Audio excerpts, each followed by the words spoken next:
YouTube, what is happening? Let me tell y'all, it is Bella's birthday, so we went down to Bricktop. It was amazing. It is always amazing. Always 10 out of 10. If you guys have not eaten at Bricktop and you want a great experience in life, you have to go to Bricktop. And I had a black waiter. And sometimes when you get a black waiter and you're black, you get the friend treatment instead of, hey, you're a wonderful customer treatment. If you black, I feel like you understand what I'm saying. This girl gave us such great service. You hear me? Yes, ma'am. No, ma'am. Brought my steak knife. Didn't even ask for a steak knife, but she knew her job. She knew her place. She knew her timing. She was amazing. And you could tell that she smoked a little weed because the lips was real purple. So you know I left her a $25 tip because you know your next bag is on me. She was phenomenal. And sometimes when you get a black waiter, I'm telling you, either they not going to give you service at all because they feel like you're not going to tip them. Guys, let's get over that, okay? If y'all not tipping, please tip. Please start at $10.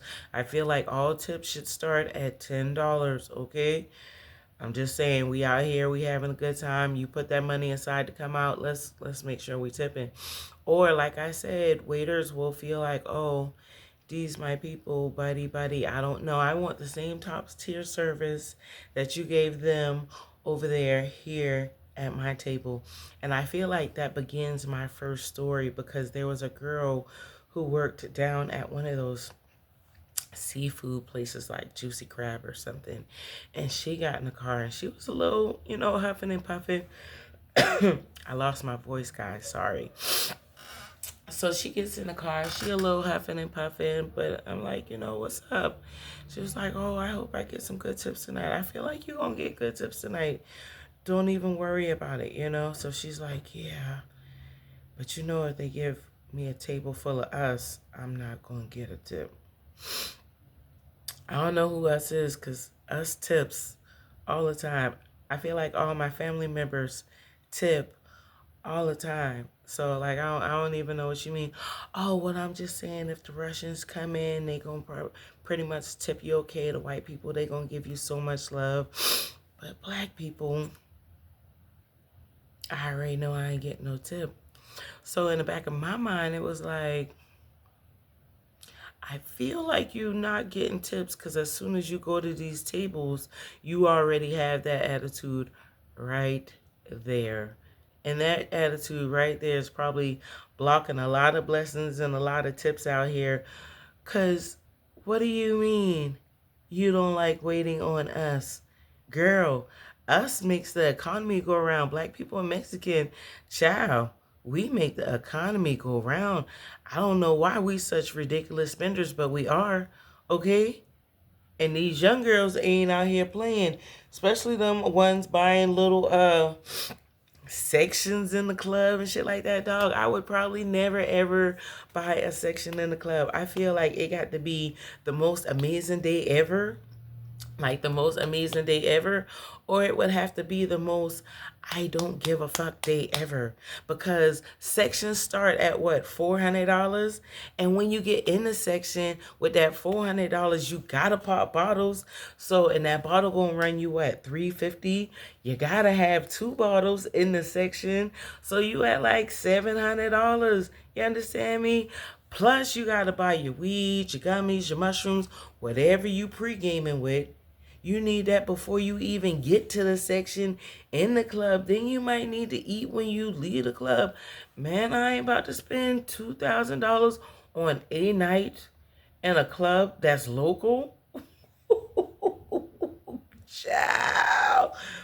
Telling you, black people and Mexicans make the economy go around. I ain't about to spend that kind of money. Guys, I am a hole in the wall girl. When I eat good. I like heavy silverware. I like linen, tablecloths, all that. Now, you don't get me wrong. You can catch me at a taco truck. I'm telling y'all I'm half Mexican. You can definitely catch me at a taco truck. You ain't gonna catch me at nobody's buffet. It ain't gonna never happen. I'm telling you, I like heavy silverware. But I ain't about to be out here $2,000 in one night on a section. Man, let me tell you, that didn't even include if you got waxed that night. That didn't even include if you got your hair done that day. Like, what? A $3,000 day? I learned that lesson so long ago. I remember, man, we was out having a good time one time. I mean, a good time. Listen, so man, I can't even tell y'all how the story really go. But let me tell y'all how the court case a month or so later went. It was like, Miss Dingle, we want you to know that this charge will never go away. What do you mean this charge will never go away? Because then I had to put on my white girl. I was like, but Your Honor, this is my first time. This is my first offense. I've never been locked up before. Look at my driving record. What do you mean? This will never, ever go away. Guys, I can't even get too far into that story. Like, I can't even, because I'm out here in the public. I cannot even, but man, it was a great night. But at the end of that great night, I think once they put you in that low class, because you got to take a little class, and once you take the little class is like, now we want you to put all your court fees together and all your time off work and your impound fees and this, that, and the third, and this, that, and the third. And now we want you to divide that by XYZ. I think we had to divide it by how many drinks we took that night. So let's say I took 4 drinks. So I had to divide my court costs, my impound fees, the tickets, the lawyer, everything, and divide it by like 4, because I might have had 4 drinks. I might have had 6 drinks. I don't know. But I think it came out to be like $1,700 per shot, if you did the math. So after I learned math, guys, there's a lot of things I don't do anymore after I learned math. Okay, I don't buy $400 sneakers because I know math. You understand what I'm saying? I rather put $1,400 in a 401k somewhere, in a money market somewhere, okay? Because I do money. So anyway, so now we're going to talk about Nikki's dad. I get Nikki's dad every blue moon, and I should know his name by now because we talk and we have fun conversations, but I don't. But I'm gonna make it my place to find out his name. So Mr. Nikki dad gets in the car because she pays for his Uber every morning to work. Okay, so I pick up Mr. Nikki's dad, and Mr. Nikki's dad is so quiet.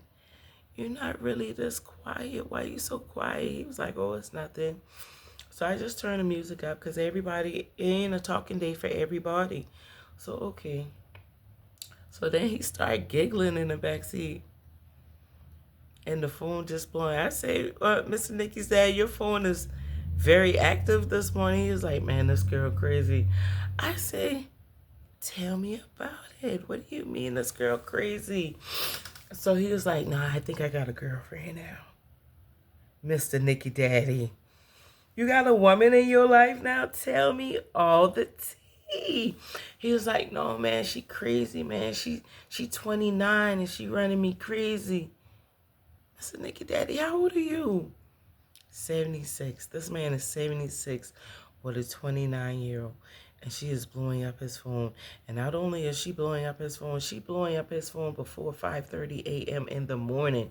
He was like, yeah, she not really crazy. I said, oh, she that crazy that you like? He was like, yeah, all day long until she fall asleep or so she got to go to work. She just blow up my phone and we laughing. Okay, Mr. Nikki Daddy, I am so happy for you. He was like, yeah, because it feels really good to not feel like you're going to die alone. I was like, and that's real shit. And I appreciate you sharing that with me. But then he's like, I don't give her money. I don't know why you even felt the need to tell me that, first of all. Second of all, if you felt the need to tell me that because you feel like I'm judging you, I'm not. Third of all, what man doesn't feel proud when the woman in his life is being taken care of by him? What man does not feel proud when he saved the day? The car broke and he fixed it. The kids, I can't make it to pick them up and you're there.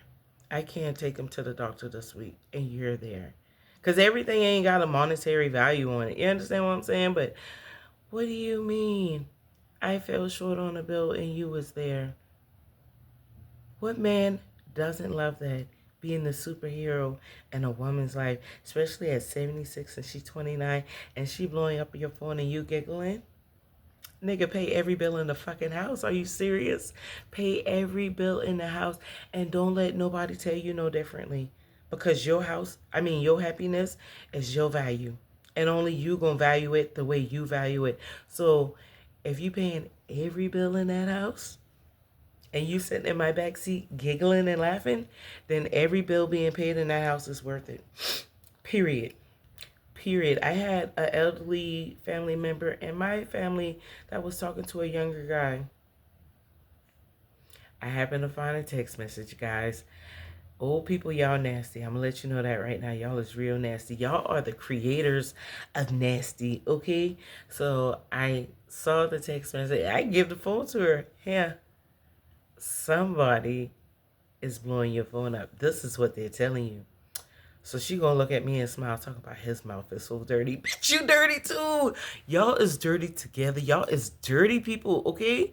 So, and then she also said the same thing. Oh, I don't give them. Nigga, listen. What you do with the money you done work for your whole life is what you do, okay? We need to stop being so involved in other people's happiness. You want to pay for you a little dang-a-lang, jang-a-lang? You pay for you a little jang-a-lang, dang. You work for that money. You spent your whole life working for that money. Now you up in this house by yourself. I don't give a fuck. Let him move in. I don't care. You happy? He not going outside your head? He ain't draining your bank accounts? I'd be the first one to be happy right for you. Right for you. Be happy. Now, me and Mr. NIKKI'S Daddy did have a little discussion because he also mentioned that, oh yeah, my daughter loves her. Okay, cool. So do all my exes.